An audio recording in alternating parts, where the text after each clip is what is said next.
A girl merely placed her hand on a mirror, but to her surprise, her hand actually passed through the mirror's surface. Seeing this, her friends nearby also eagerly tried it and even touched the floor of the space on the other side of the mirror to explore the mysteries of the mirror world.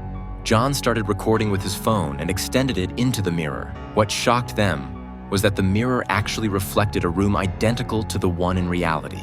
Mustering his courage, Jack decided to step into the mirror himself to investigate. With a flash of the mirror's surface, Jack entered the mirror world. He cautiously pushed open the door, wanting to see what was outside.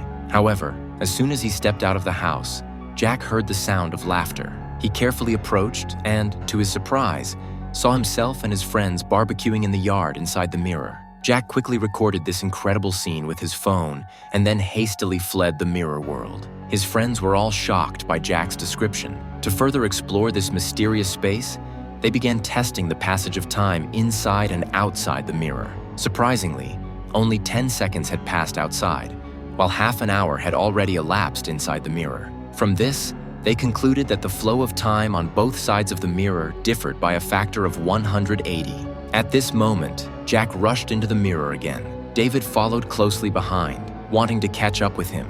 However, in just those few seconds of time difference, Jack had already vanished without a trace.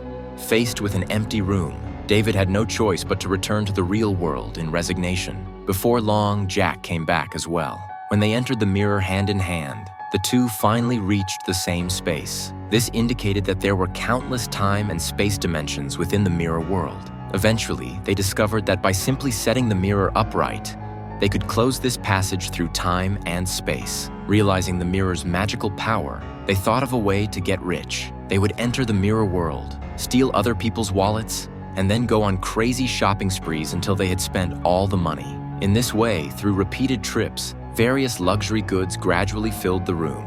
In the blink of an eye, they had all become wealthy, and spending money had become their new problem.